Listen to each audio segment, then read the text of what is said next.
Olá pessoal, voltamos para o programa Geração RVC. Hoje, recebendo aqui Alexandre Serpa, ele que é sócio proprietário da empresa chamada Difusão, que dá treinamento e consultoria na área de gerenciamento de projeto. Ele está dando várias dicas, informações e conhecimento para você saber e também o desenvolvimento das empresas através de gerenciamento de projeto, o quanto isso é importante, quanto trouxe tecnologia também, né, Alexandre? Exatamente. Quanto evolui a tecnologia, a gente consegue ter realmente o melhor planejamento das empresas, um crescimento bem gradativo, correto e trazer projetos bem consolidados e que traz o benefício para a empresa. Ô Alexandre, a gente estava falando no bloco anterior sobre a questão dos destaques dos países que têm o PMI. Qual que é os países que mais se destaca?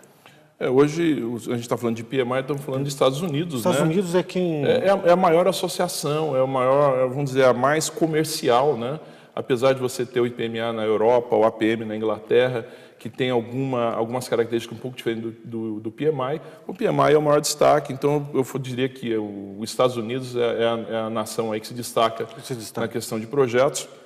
Então, você tem ali o início do projeto nos Estados Unidos, lá no começo do século XX, a construção das grandes estradas de ferro, depois vem a Segunda Guerra Mundial, que os Estados Unidos se mobilizou, né, em projetos para entrar na guerra. Então a construção de navios já aplicava várias técnicas de controle de cronograma, por exemplo.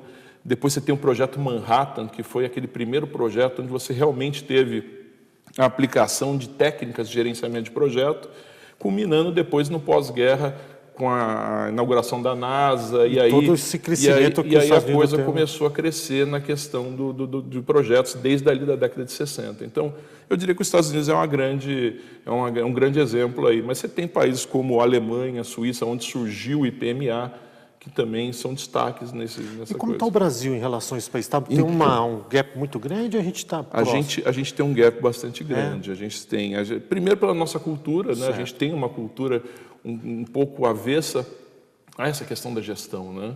Falta de planejamento. Falta de planejamento. Não gosta de planejar. Exatamente. E a gente mede um pouco isso por alguns dados, como o número de PMPs. Hoje, no mundo, a gente tem mais ou menos 800 mil PMPs, gerentes de projetos certificados. Desses 800 mil, nós temos mais ou menos 18 mil no Brasil, o que significa 2%. Então, você pensa que um país que é a quinta maior população do mundo... Acho que a oitava economia do mundo, sétima, oitava economia do mundo. Nós já fomos a quinta economia do mundo. E a gente tem 2%, né? Então, o potencial de crescimento no Brasil é muito grande. Imaginando que a gente está saindo de uma crise, que vai precisar de muitos projetos estruturantes, a necessidade do gerente de projetos é muito grande, né? Então, eu imagino aí, hoje existem dados do PMI de que podem surgir aí mais de 1.300.000 oportunidades em projetos no Brasil. Presta atenção que eu não estou falando de emprego. Gerente de projetos normalmente não tem emprego, tá?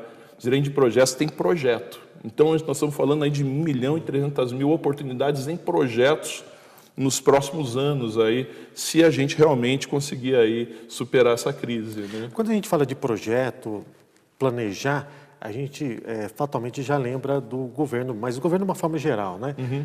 Como que não dá para implantar isso dentro do governo para serrar menos? Porque hoje, por exemplo, planeja fazer uma estrada, melhorar, você vê nas reportagens que depois demora anos para concluir, isso tem N características, mas o planejamento não ajudaria a diminuir essa variação? Com certeza, e aquilo que eu estava comentando com você, o gerenciamento de projetos, ele surgiu no meio governamental.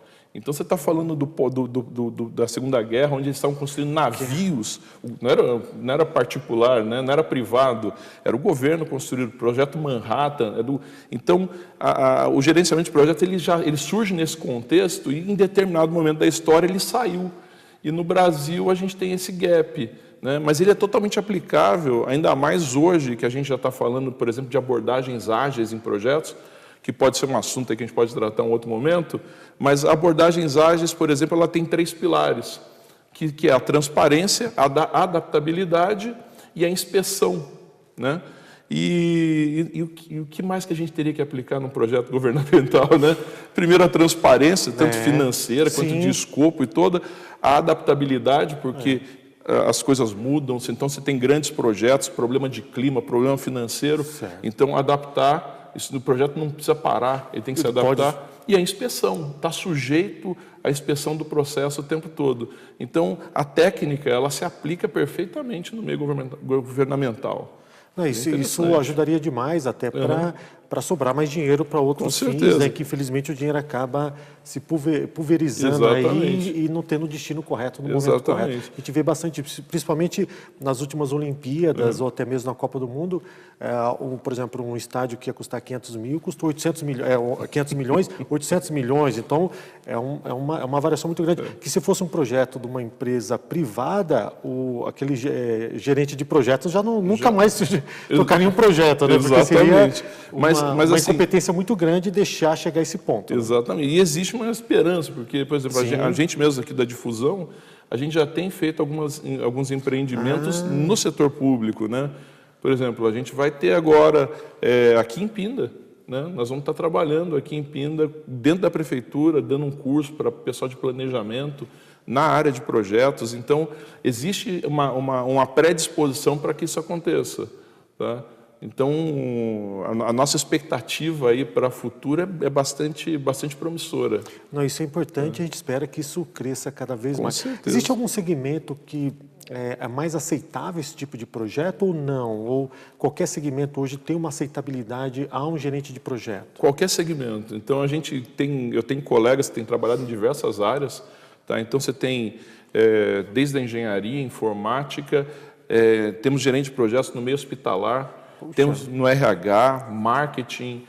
Então, tudo pode envolver projetos. Eu tenho um amigo agora que ele esteve trabalhando em processos judiciais, com gerente de projetos.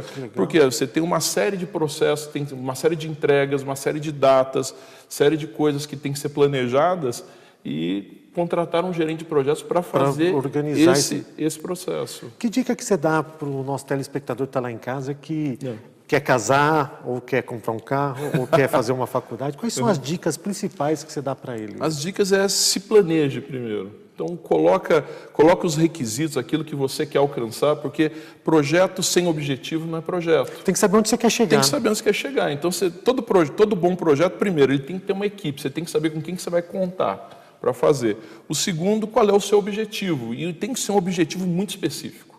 A gente chama de objetivo SMART, né? Sim. Que ele é específico, ele é mensurável, ele é alcançável, relevante e tem que estar no tempo. Então, faça um objetivo bem consistente e depois também você tem que pensar nesse projeto se ele te traz um benefício real. Porque projeto que não traz benefício... Você vai ter todo um trabalho e não vai te dar um retorno. Eu não alcancei o objetivo, mas ele não me traz benefício, então não faz sentido. Então, eu acho que esses são os 3 passos que a gente tem que trabalhar para poder fazer um bom projeto, seja ele na área, e depois planejar, né? Mas assim, e é interessante a pessoa atingir o objetivo e fazer um novo projeto Claro. para ir melhorando, aperfeiçoando. Isso. O mais importante disso, lições aprendidas. Chega no final do seu projeto. O que eu fiz de certo, o que eu fiz de errado? Exatamente. Mesmo que você não tenha alcançado seu objetivo, o que eu fiz de certo, o que eu fiz de errado? Aprende para o próximo. Isso vai te levar a uma constante melhoria e você vai, eu costumo brincar com meus alunos, que você vai se condenar a um sucesso perpétuo. Então essa é a ideia. Alexandre, quem gostou e quer mais informações, como faz para ter contato da empresa Difusão? Vocês podem acessar a nossa homepage, tá? Nosso site, o www.difusãogp.com.br, tá? Difusão sem o tio, gp.com.br. Muito obrigado, Alexandre, mais uma vez, e obrigado mesmo por ter se disponibilizado, vir aqui passar conhecimento e informação aos nossos telespectadores. Muito obrigado. Pessoal, chegamos ao fim de mais um programa Geração RVC. Fiquem com Deus, até o próximo programa Geração RVC.